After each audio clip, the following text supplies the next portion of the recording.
میں آپ کو اعتماد میں لینا چاہتا ہوں اور جو اصل حالات ہیں ان کے بارے میں آپ سے ضروری بات کرنا چاہتا ہوں۔ میرے بھائی اور بہنوں، آج جو ہم نے فیصلے کیے ہیں ان کے دو مقاصد ہیں۔ پہلا بنیادی مقصد یہ ہے کہ پاکستان کے عوام کو یعنی آپ کو ہم مشکلات سے نجات دلانے کی پرخلوص کوشش کریں اور جو آپ کے اوپر مہنگائی کا بوجھ آن پڑا ہے اس حوالے سے ان اقدامات کے نتیجے میں کچھ آسودگی اور ریلیف آپ کو مہیا کی جائے۔ اس کے علاوہ جو دوسرا مقصد ہے کہ اس معیشت کو جسے پچھلی حکومت نے اپنی ناتجربہ کاری اور کرپشن، میں یہ لفظ اس لیے استعمال کر رہا ہوں کہ میں حقیقی طور پر جانتا ہوں کہ پچھلی حکومت کے دور میں بدترین کرپشن ہوئی ہے، اور اس حوالے سے ان کی جو تاخیری جو حرکات تھیں، تاخیری جو حربے تھے، ان تمام حوالوں سے جو معیشت دیوالیہ ہونے جا رہی تھی، ان اقدامات کے نتیجے میں انشاءاللہ پاکستان اب دیوالیہ پن سے نکل آئے گا اللہ تعالیٰ کے فضل و کرم سے۔ اور اس کے علاوہ پاکستان کی معیشت کو مستحکم کرنا اور آپ کی شبانہ روز محنت کے نتیجے میں اس ملک کے اندر خوشحالی کا ایک انقلاب لانا، یہ لفاظی نہیں ہے، میرے دل کی آواز ہے اور آپ کے دل کی آواز ہے، اور انشاءاللہ اللہ تعالیٰ کو منظور ہوا تو ایسا ہو کے رہے گا۔ لہذا میرے بھائی اور بہنوں، میں اللہ تعالیٰ کا لاکھ لاکھ شکر ادا کرتا ہوں کہ بجٹ میں جو اعلانات کیے گئے اور اس کے بعد IMF کے ساتھ جو گفتگو ہوئی اور جو شرائط مانی جا چکی ہیں، اور اگر مزید کوئی IMF کی طرف سے شرط نہ آئی تو امید ہے کہ ہمارا اب ان سے معاہدہ ہو جائے گا۔ پاکستان کو ان سنگین خطرات سے بچانے کے لیے یہ قومی اتحادی حکومت کے تمام زعماء نے مل کر مشاورت کر کے اللہ تعالیٰ کا نام لے کر بڑے جرأتمندانہ فیصلے کیے، جس سے یقیناً شارٹ ٹرم میں مشکلات پیش آئیں گی، لیکن ان فیصلوں کے نتیجے میں ہم انشاءاللہ نہ صرف ان مشکلات سے نکل آئیں گے بلکہ پاکستان قائد اعظم کی منزل پر رواں دواں ہوگا۔ اس کے لیے میں آپ سے درخواست کروں گا کہ ہم سب کو، پوری قوم کو اللہ تعالیٰ کے حضور سجدہ شکر بجا لانا چاہیے۔ میرے بزرگوں، بھائیوں اور بہنوں، حکومت سنبھالنے کے بعد ہمارے پاس دو راستے تھے۔ ایک وہ راستہ کہ ہم الیکشن کے حوالے سے جو اصلاحات ہیں اور دیگر ضروری اصلاحات وہ کر کے ہم انتخابات کی طرف چلے جائیں، اور دوسرا راستہ یہ تھا کہ ہم سخت فیصلے کریں اور پاکستان کی ڈوبتی معیشت کو سنبھالا دیں۔ پہلا راستہ بہت آسان تھا کہ ہم اپنی سیاسی ساکھ کو بچا لیں اور ملک اور عوام کو آپ کو زندگی کے اندھے تھپیڑوں کے حوالے کر دیں اور خود غرضی کا مظاہرہ کرتے ہوئے ہم دوسروں کی طرح خاموش تماشائی بن جائیں۔ لیکن ضمیر کی آواز یہ کہتی تھی کہ ایسا کرنا پاکستان کے 22 کروڑ عوام کے ساتھ بہت بڑی زیادتی ہوگی، اپنے آپ سے زیادتی ہوگی، اور تاریخ شاید ہمیں معاف نہیں کرے گی۔ اس لیے میرے بھائیوں اور بہنوں، قومی اتحاد کے تمام زعماء نے، میرے قائد میاں نواز شریف صاحب نے اور تمام دیگر محترم جو ہمارے لیڈران کرام ہیں اس حکومت میں، ان سب نے مشاورت کے بعد فیصلہ کیا کہ اللہ کا نام لیں اور خدا سے مدد مانگیں، اور یہ وقت سیاست کو بچانے کا نہیں، ریاست کو بچانے کا ہے۔ لہذا میاں نواز شریف سمیت تمام سیاسی قائدین نے اپنی ذات کو پاکستان کی مفاد کے تابع کر دیا اور فیصلہ کیا کہ ہم جرأت کے ساتھ آگے بڑھیں گے اور فیصلے کریں گے اور اللہ سے مدد مانگیں گے، دن رات محنت کریں گے، اور انشاءاللہ اس ہچکولے لیتی کشتی کو انشاءاللہ پار لگائیں گے۔ اور آپ نے دیکھا کہ ہم نے اپنی ذات اور سیاست کو پاکستان کے لیے قربان کر دیا۔ ہمارا یہ پہلا بجٹ ہے جو کہ دراصل پاکستان کی معاشی صورتحال کو مستحکم کرنے کا یہ بجٹ ہے، اور تاریخ کا یہ پہلا بجٹ ہے جس کا مقصد غریب عوام، بیواؤں، یتیموں کو بوجھ سے اور مشکلات سے نکالنا ہے اور غیر معمولی حالات کی سختیوں سے بچانا ہے۔ میں جانتا ہوں کہ آج آپ یہ کہیں گے کہ شہباز شریف یہ کس طرح ممکن ہے؟ اس دنیا میں مشکلات آتی ہیں اور مشکلوں کا سامنا کرنا پڑتا ہے، لیکن میرا ایمان ہے کہ اگر اللہ کی رسی تھام لیں اور محنت کو ہم اپنا شعار بنا لیں تو کوئی مشکل نہیں رہتی، اور مشکلیں اللہ تعالیٰ پھر آسان فرما دیتے ہیں۔ لہٰذا اس بجٹ میں جو ہم نے اقدامات کیے ہیں وہ غریبوں کے کندھوں سے بوجھ کم کرنا ہے، اور ایسے طبقات کو جنہیں اللہ تعالیٰ سے بے پناہ نعمتوں سے مالا مال کیا ہے اور ان کو صاحب ثروت بنایا ہے، آج اس قوم کے لیے، اور یہ قوم آپ ان سے یہ تقاضا کر رہے ہیں جو کہ پاکستانی ہیں، وہ بھی محنت کرتے ہیں، اللہ نے ان کو صلاحیتیں دی ہیں، ان کو نعمتیں عطا کی ہیں کہ آج وہ آگے بڑھیں اور دکھی انسانیت کا ہاتھ تھامیں، آگے بڑھیں اور پاکستان کو خوشحال بنانے کے لیے، پاکستان کو ایک باوقار ترقی یافتہ ملک بنانے کے لیے وہ آج اپنی دولت کا کچھ حصہ اس قوم کے لیے وہ تقسیم کریں، اور انصار مدینہ کا وہ جذبہ، اس کی یاد تازہ کریں، جبکہ مدینہ منورہ میں مکہ مکرمہ سے آنے والے مہاجروں کو انصار مدینہ نے اپنے گلے سے لگایا، اپنے گھروں میں رکھا، جو ان کے پاس تھا ان کے ساتھ انہوں نے ان کو شریک کیا اور ان میں تقسیم کیا،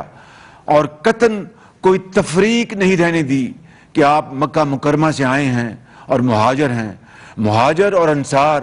وہ یکجاں دو قالب ہو گئے. آج یہی وقت تقاضا کرتا ہے پاکستان کے صاحب ثروت سے کہ آگے بڑھیں اور انصار مدینہ کی یاد شہروں اور گلی کوچوں میں اس کو تازہ کر دیں. اور یہی آپ کا حق ہے اور یہی آج پوری قوم آپ سے تقاضا کرتی ہے. میرے بزرگوں، بھائی اور بہنوں، تاریخ گواہ ہے کہ ہمیشہ مشکل وقت میں، ہمیشہ چیلنجز میں، ہمیشہ تکلیف کے مراحل میں غریب آدمی نے قربانی دی ہے. آج صاحب حیثیت ان کو اپنا کردار ادا کرنا ہے اور آج احسار کرنے کی ان کی باری ہے. اور مجھے اس میں کوئی شک نہیں کہ انشاءاللہ وہ دل کی گہرائیوں سے اور پوری طرح وہ اس عظیم کام میں اپنا ہاتھ بٹائیں گے اور ہمیشہ تاریخ میں سخی جانے جائیں گے. میرے بھائی اور بہنوں، یہ پہلا بجٹ ہے جس میں ہم نے ایک اکنامک ویژن دیا ہے اور اس کے لیے میں اپنی معاشی ٹیم کا بے حد شکر گزار ہوں، جس میں وزیر خزانہ مفتاح اسماعیل صاحب ہیں، ان کے سیکرٹری ہیں، ان کی ٹیم ہے، ہمارے منسٹر آف کامرس ہیں، ان کی ٹیم ہے، ہمارے منسٹر آف پاور ہیں، ہمارے منسٹر آف پیٹرولیم ہیں، ان کی ٹیم ہے، ہمارے قائدین ہیں، ان کی مشاورت ہے، ان کی گائیڈنس ہے، میاں نواز شریف صاحب کی، آصف علی زرداری صاحب کی، بلاول بھٹو صاحب کی، جناب مولانا فضل الرحمان صاحب کی، اور درجہ بدرجہ ایم کیو ایم، بیپ اور تمام دوسری پارٹیز کی، اے این پی کی. ہمیں بھرپور اس میں تعاون ان کا شامل حال رہا ہے. اور یہ معاشی پالیسی پاکستان کو ترقی کی راہ پر گامزن کرے گی. مہنگائی کا طوفان ہے، اس کو کنٹرول کرنے کی کوشش کرے گی. میں آپ سے کوئی غلط بات نہیں کروں گا، کوئی سبز باغ نہیں دکھاؤں گا، لیکن جان لڑائیں گے مہنگائی کو کنٹرول کرنے کے لیے. اور پاکستان معاشی خود مختاری کی طرف انشاءاللہ آگے بڑھے گا.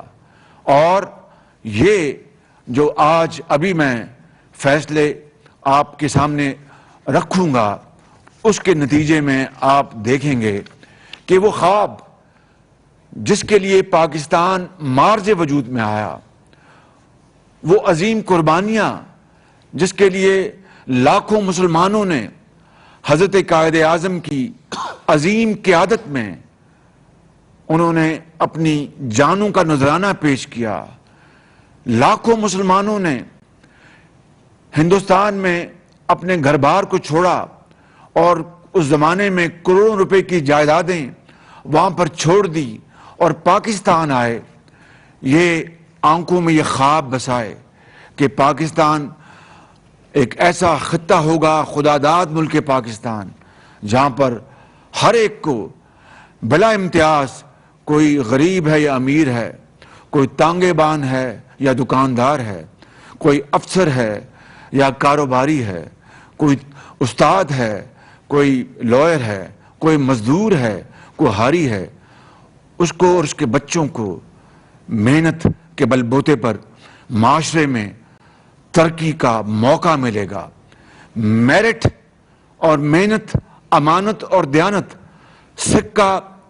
رائج الوقت ہوگا. لیکن میرے بھائی اور بہنوں، مجھ سمیت سب اس میں شامل ہیں کہ 75 سال گزرنے کے باوجود ابھی تک وہ خواب شرمندہ تعبیر نہیں ہو سکا. لیکن اس کا مطلب یہ نہیں ہے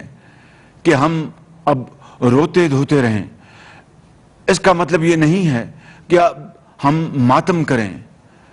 اس کا مطلب یہ نہیں ہے کہ ہم ہمت ہار جائیں. اس کا مطلب یہ ہے کہ ہم اٹھیں، اللہ کا نام لیں اور یکسوئی، یگانگت اور اتفاق کے ساتھ تمام طبقات، سب اداروں کو مل کر، فرد ہو یا کوئی جماعت ہو، چاہے ایک شخص ہو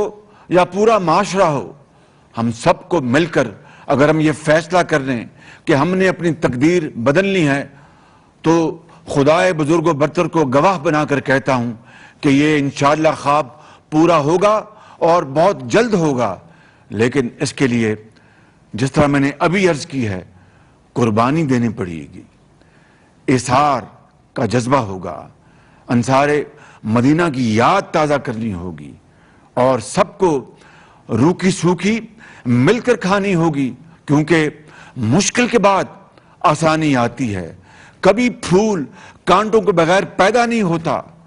ایک کانٹوں بھرا سفر سے گزرنا ہوگا، پھر انشاءاللہ راحت بھی آئے گی اور منزل بھی ملے گی، اور پاکستان اللہ تعالیٰ کے فضل و کرم سے اپنا کھویا ہوا مقام ضرور حاصل کرے گا۔ لیکن شرط اول یہ ہے کہ محنت محنت اور محنت۔ لہٰذا میں آج اپنے صاحب ثروت افراد کو، بزرگوں کو، نوجوانوں کو، بھائیوں کو، بہنوں کو، میں ان کے اس جذبہ اخلاص پر سلام پیش کرتا ہوں، اور آج سخاوت کے حوالے سے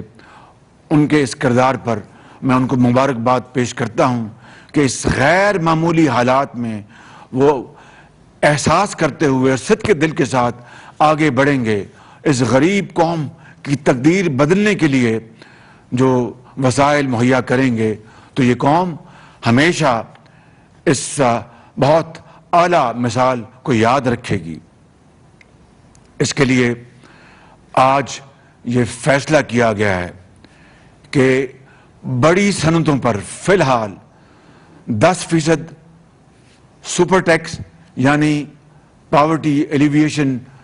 ٹیکس، مطلب کہنے کا ہے کہ غربت کو، میں ختم کا لفظ استعمال نہیں کر رہا، غربت کو کم کرنے کا ہم ٹیکس لگا رہے ہیں صاحب حیثیت لوگوں کے اوپر، ان کی جو صنعتیں ہیں، ان کے جو شعبے ہیں، اور ان میں یہ شعبے شامل ہیں: سیمنٹ، سٹیل، چینی کی industry, sugar industry, oil and gas, fertiliser, LNG terminal, textile, banks, banking industry, automobile industry جو گاڑیاں بناتی ہیں، اور سگریٹ مینوفیکچرنگ انڈسٹری۔ اور سگریٹ تو ویسے بھی صحت کے لیے انتہائی مضر ہے، یہ آپ سب اچھی طرح جانتے ہیں، لیکن اس صنعت میں بھی 60% جو فارمل سیکٹر ہے وہ جو ٹیکس دیتا ہے وہ پوری قوم کے سامنے ہے، لیکن جو 40% فارمل سیکٹر ہے وہ ٹیکس نیٹ میں نہیں ہے۔ اور یہ کس کی غلطی ہے؟ یہ اسٹیٹ آف پاکستان کی، وہ ادارے جو اس کام کے لیے ہیں کہ وہ ٹیکس حاصل کریں اور ان امیر لوگوں سے ٹیکس لے کے غریبوں، بیوگان، یتیموں کے حوالے کریں، ان کا حق آواز اٹھانے سے پہلے ان کی جھولی میں ڈال دیں۔ وہ سفید پوش لوگ جو زندگی ان کے اوپر تنگ ہے لیکن کسی کے آگے ہاتھ نہیں پھیلاتے، وہ کسی کے آگے وہ اپیل نہیں کرتے، ان کی جھولی میں ریاست کا کام ہے کہ ٹیکس لے کر ان کی جھولی میں ڈالیں۔ مگر یہ بڑے بڑے جو ٹیکس جو ایویڈ کرتے ہیں، 40% صرف سگریٹ مینوفیکچرنگ انڈسٹری میں ہے، اربوں روپے۔ میرا آپ سے وعدہ ہے کہ میں راتوں کو جاگوں گا انشاءاللہ، اور اپنے حلیف جماعتوں کی مشاورت سے اور جو متعلقہ ادارے ہیں ان کے ساتھ مل کر ایسی پالیسی بنائیں گے انشاءاللہ کہ جہاں جہاں ٹیکس کی ایویژن ہوتی ہے، تبھی پاکستان آج غریب ڈیولپنگ ملک کہلاتا ہے، تبھی پاکستان آج تک اپنے پاؤں پہ نہیں کھڑا ہو سکا۔ اگر آپ کو میں ایک تخمینہ دوں تو تقریباً ایک یہ رف اسٹیمیٹ ہے کہ 2000 ارب روپیہ سال کا جو ٹیکس ہے مختلف مدات میں وہ غائب ہو جاتا ہے۔ یہ جو اسٹیٹ کے جو آرگنز ہیں، جن کی ذمہ داریاں ہیں، وزیر اعظم سے لے کر تمام جو وفاق کے ادارے، تمام جو صوبوں کے ادارے، ان سب کی یہ ایک اجتماعی ذمہ داری ہے، جس میں ہم آج تک ناکام رہے کہ وہ پیسہ ٹیکس لگا ہے مگر ٹیکس نہیں ملتا، کہ وہ پیسہ وہ قومی خزانے میں آئے اور غریب آدمی کا پیٹ بھرے۔ یہ ہے وہ فلسفہ جس کے اوپر آج وہ قومیں جو جرأت کے ساتھ آگے بڑھیں، آج وہ آسمانوں سے باتیں کر رہی ہیں۔ It is never too late. انشاءاللہ میرا ارادہ ہے کہ بجٹ کے فوراً بعد میں نے ٹیمیں بنا دی ہیں اور یہ ٹیکس کی کلیکشن کے لیے انشاءاللہ جو کچھ بھی ہوا حتی المقدور ہم کوشش کریں گے، چاہے وہ منسٹری آف فائنانس ہے، چاہے وہ FBR ہے، چاہے وہ کامرس ہے، چاہے وہ ایکسائز اینڈ ٹیکسیشن ہے، اس کے لیے تمام جو ہمارے آئینی ادارے ہیں ان سے مدد لی جائے گی۔ تمام جدید جو ٹیکنالوجی ہے، تمام جدید جو ڈیجیٹل جو ہمارے پاس ٹولز ہیں ان کو ہم بروئے کار لائیں گے۔ اس کے علاوہ کیمیکلز اور بیوریجز کے اوپر بھی یہ 10% ٹیکس لگایا گیا ہے، عام آدمی کو ٹیکس سے بوجھ سے بچانے کے لیے۔ اور اس سارے ٹیکس میکنزم کا مقصد کیا ہے کہ جن کو اللہ تعالیٰ نے نعمتوں سے نوازا ہے، چاہے وہ ایک فرد ہے یا ایک جماعت ہے، چاہے وہ ایک انڈیویجول ہے یا ایک کارخانہ ہے یا ایک شعبہ ہے، ان سے ان کے رزق حلال سے ٹیکس لے کر اور وہ پیسہ آپ کے حوالے کیا جائے۔ تعلیم، علاج، آپ کی سڑکیں، آپ کے اسکول، ہسپتال، دوائیاں، آپ کی جو ایجوکیشن ہے، سکلڈ ایجوکیشن، آپ کی IT لیڈ سکلز آپ کی، اور قوم کو مزید توانا بنانے کے لیے جو ہمیں وسائل چاہیے وہ اس سے جمع ہوں گے۔ اٹ از کراس سبسڈی، یعنی امیر سے لے کے غریب کو دینا، اور اس کے علاوہ ملک کو اپنے پاؤں پہ کھڑا کرنا۔ سادہ الفاظ میں بیان کر رہا ہوں، اگر یہ پیسہ اس ٹیکس کے ذریعے، اب میں مثال دے رہا ہوں، 100 روپے اس سے ملتے ہیں، اگر یہ امیر لوگ جو ہمارے بھائی ہیں اور بڑے قابل احترام ہیں ان سے لے کر اگر ہم جو ہماری اشد ضروریات ہیں ان کے اوپر استعمال نہیں کریں گے تو پھر ہمیں قرض لینا پڑے گا۔ That is what we call economic stability. That is what we call our economic freedom. That is what we call coming out of the shackles and clutches of slavery, of borrowing money. اسی کو کہتے ہیں self Reliance. اور self Reliance کے بغیر کوئی قوم آزادی نہیں حاصل کر سکتی۔ آج ہم ایک آزاد مملکت، خدا داد ملک پاکستان ہیں، کوئی شک نہیں، اور اللہ تعالیٰ نے ہمیں خدا کے فضل و کرم سے اپنے دفاع کے لیے نیوکلیر طاقت بھی ادا کی ہے، اور یہ نیوکلیر طاقت ہمارے سیاسی لیڈرز، جس میں ذوالفقار علی بھٹو صاحب سے ابتدا ہوئی اور نواز شریف کی حکومت میں میاں نواز شریف کو اللہ تعالیٰ نے یہ موقع عطا کیا کہ پاکستان کو نیوکلیر طاقت بنا دیا، مگر اس میں باقی سب ادارے شامل ہیں، عوام کا پیسہ شامل ہے، افواج پاکستان شامل ہیں، اور مختلف اوقات میں ہمارے سائنسدانوں کی ان کی بڑی زبردست کنٹریبیوشن ہے۔ لیکن نیوکلیر طاقت ہونے کے باوجود ہم معاشی طور پر ابھی بھی ہم بہت انفرم ہیں، معاشی طور پر ہم میں بہت ضعف ہے، کمزوری ہے۔ اس کو دور کرنے کے لیے ہمیں قومی وسائل ہمیں جمع کرنے ہوں گے۔ ان ذخائر کو استعمال کرنے کے لیے ہم نے جان لڑائی ہوتی، ہم نے دن رات ایک کیا ہوتا، جس طرح اللہ معاف کرے کہ ہم آپس میں لڑتے ہیں دن رات۔ اس لڑائی کو ختم کر کے ہم غربت کے خلاف لڑائی لڑتے، ہم ادھار کی زندگی کو ختم کرنے کے خلاف جنگ کرتے، ہم پاکستان کی جو معیشت کو مستحکم کرنے کے لیے جنگ لڑتے، زراعت کو توانائی بخشنے کے لیے جنگ لڑتے، تو آج خدا داد ملک پاکستان کی یہ حالت نہ ہوتی۔ لیکن انشاءاللہ it is never too late. آج ہمیں غربت کی دیوار گرانی ہے، آج ہمیں بے روزگاری کی دیوار گرانی ہے، آج ہم نے نفرتوں کی دیوار گرانی ہے، آج ہم نے محبتوں کے پھول پیدا کرنے ہیں اور کانٹوں کو ہم نے ختم کرنا ہے. وہ کس طرح ہوگا؟ وہ تھرو ایک گرینڈ نیشنل ڈائیلاگ. وہ کس طرح ہوگا؟ Through charter of economy. اس کے بغیر ممکن نہیں ہے. جب قوم ایک موتی کی طرح جس طرح پروئے ہوتے ہیں لڑی میں، اس طرح اکٹھی ہوگی، جو تسبیح کے دانے ہیں، یکسوئی اور اتحاد کے ساتھ اکٹھی ہوگی اور ایک اپنا جو مشن ہے وہ بنا لے گی کہ یہ وہ مشن ہے جس کے اوپر کبھی کوئی تبدیلی رونما نہیں ہوگی، کوئی حکومت آئے اور جائے. میں آپ کو دعوے سے کہہ سکتا ہوں کہ انشاءاللہ پاکستان کے حالات بہت جلد بدل جائیں گے اور ضرور بدلیں گے انشاءاللہ. اس کے علاوہ میرے بزرگوں، بھائیوں اور بہنوں، ایک اور ٹیکس لگانے کی تجویز ہے، اور وہ بھی جو صاحب حیثیت لوگ ہیں.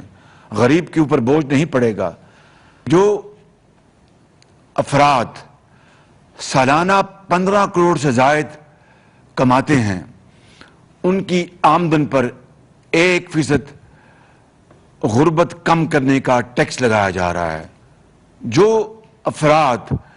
20 کروڑ روپے سے زائد ان کی آمدن ہے ان کے اوپر 2% ٹیکس لگایا جا رہا ہے، اور جو افراد 25 کروڑ روپے سے زائد کما رہے ہیں ان کے اوپر 3% ٹیکس لگایا جا رہا ہے، اور جو لوگ 30 کروڑ روپے سے زائد کما رہے ہیں ان کے اوپر 4% ٹیکس لگایا جا رہا ہے. اللہ تعالیٰ کی کمال مہربانی سے اس ملک کے حالات انشاءاللہ بدلیں گے. میرا ایمان ہے کہ پاکستان کی معاشی ترقی، غریبوں کے حالات بدلنے کے لیے آج ہم نے جو اقدامات کیے ہیں ان کے نتیجے میں نہ صرف پاکستان کے خزانے میں انشاءاللہ اضافہ ہوگا بلکہ غریب کی زندگی میں آسودگی آئے گی اور بے روزگاری اور معاشی بدحالی کے بوجھ کم ہوں گے، اور پاکستان معاشی خود انحصاری یعنی سیلف ریلائنس، جس طرح میں نے کہا کہ کبھی کوئی قوم سر اٹھا کر وہ دنیا میں زندگی بسر نہیں کر سکتی جب تک کہ وہ معاشی خود انحصاری حاصل نہ کر لے. وہ قوم کبھی بھی آزاد نہیں ہو سکتی. اس لیے یہ اقدامات جو ہم نے آج جن کا فیصلہ کیا ہے وہ خود انحصاری کی طرف اور سیلف ریلائنس کے حوالے سے، خود انحصاری کے حوالے سے یہ پہلا بڑا قدم ہے انشاءاللہ. اور اس معاشی ترقی کا اصل فائدہ غریب عوام، متوسط اور کمزور طبقات تک پہنچے گا انشاءاللہ. یہ ہے پاکستان کی حقیقی خود مختاری، یہ ہے پاکستان کی خواب کی اصل تعبیر. میں آخر میں اپنی بات ختم کرنے سے پہلے وہ اشعار پڑھنا چاہتا ہوں کہ دیپ جس کا محلات ہی میں جلے، دیپ جس کا محلات ہی میں جلے، چند لوگوں کی خوشیوں کو لے کر چلے. دیپ جس کا محلات ہی میں جلے، چند لوگوں کی خوشیوں کو لے کر چلے، وہ جو سائے میں ہر مصلحت کے پلے، ایسے دستور کو، صبح بے نور کو میں نہیں مانتا، میں نہیں جانتا. قائد اعظم زندہ باد، پاکستان پائندہ باد، پاکستان کے عظیم عوام زندہ باد.